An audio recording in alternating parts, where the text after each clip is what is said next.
Why do the Denver Broncos beat the Houston Texans? Because they are the best fourth quarter team in the NFL. Period. The other three quarters, we could talk a lot about. We could go on and on about the screen passes at the inopportune time, the missed throws from Bo Nix, the underthrows, the overthrows. We could go on and on about the offensive line collapsing on certain plays. There's a multitude of areas that we could pick apart if we wanted to. However, the Denver Broncos in the fourth quarter are the best team in the NFL, and I'm tired of people telling me that they aren't. This is why you subscribe, by the way. Every single time the Broncos play a football game, if they win, if they lose, if they tie, it does not matter. I will cover them for you, no doubt, here on the Broncos Breakdown. So join the almost 47,000 fans and family members that we've got here at the Broncos Breakdown and hit subscribe. I'm not going to lie to you. C.J. Stroud being out for this game, or at least at some point throughout this game after he left with a concussion, definitely didn't hurt because, let's be honest, who would you rather have in the game? C.J. Stroud or Davis Mills? But the Broncos defense is still really, really good.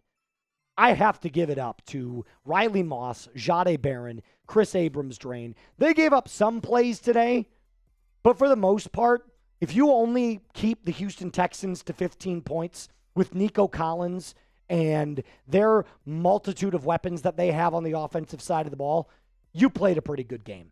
Chris Abrams-Drain has been coming along really, really nicely with his skill and his performances, and today he was awesome. He was awesome. Didn't give up too many plays, two miniature plays early on in the game, but for the most part, he was really great. Zach Allen was your defensive MVP today. Dude was an absolute stud. Got the wind knocked out of him. We were all scared shitless for like 15 minutes. Comes back in the game and just has an unbelievable game. 5 tackles, 1 sack, 3 quarterback hits, a pass deflected. Zach Allen is a monster, and that's exactly why you paid that guy. I feel like it gets lost from time to time when it comes to Zach Allen on just how good of a player he actually is. But in all reality, he's a game breaker. He absolutely makes sure that opposing teams get pressure on them all game long, and they felt it. They felt it. Now, look, the Denver Broncos got beats in a lot of areas today. A lot of areas. The time of possession, big time.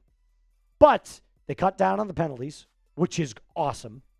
They were able to come back in the fourth. Bo Nix plays his best football in the fourth. And trust me, we're going to touch on every single offensive player here in just a little bit. But I am so tired of people telling me the Denver Broncos get lucky. They don't get lucky. That's coaching. That's Bo. That's clutch. They are the most clutch team in the NFL. Period. Stamp it. Just stamp it. We're going to get down and break down the offense here in just a little bit. Now, before I get into that, I got to tell you about our friends over at PrizePicks. Today's episode is brought to you by PrizePicks. The weather might be getting colder, but the feeling of being right never gets old. So, keep the season rolling on PrizePicks by getting $50 instantly in lineups when you play your first $5. Follow other PrizePicks players directly on the app and copy their lineups in just one click, whether it's a friend like producer Jack on the ones and twos, or a celebrity partner, or just someone whose picks you love. Hit the follow button. Check out every lineup they create in the brand new feed tab over on PrizePicks. I had a lineup for today. It didn't quite hit. That's okay. But you know what? They don't always hit. However, the excitement of playing on PrizePicks will never dull out. So your lineup can look like this, but it doesn't have to. Just download the app today. Use code CLNS to get $50 in lineups after you play your first $5 lineup. That's $50 in lineups by using code CLNS to get $50 in lineups after you play your first $5 lineup. PrizePicks. It is good to be right. Bo Chapman Nix, where do I begin? A lot of plays today that felt like he missed opportunities to really, really put this game away. 3 wide open passes downfield that Bo underthrew. One of them was a pick. One of them he overthrew. And the other one was almost picked by Derek Stingley, but dropped. Bo clearly has a down the field issue. He's not the most accurate player, but by God, when you get that man in clutch time, he just does nothing but deliver. He's sensational in clutch time. It honestly reminds me of Tom Brady. I'm not comparing Bo Nix to Tom Brady. I don't want any other fan to get down there and be like, what are you talking about? But when it comes to the last 5 minutes, 3 minutes, 4 minutes, 2 minutes of a game, name another quarterback in the NFL outside of Patrick Mahomes and Josh Allen that you want with the ball in his hand. It's Bo.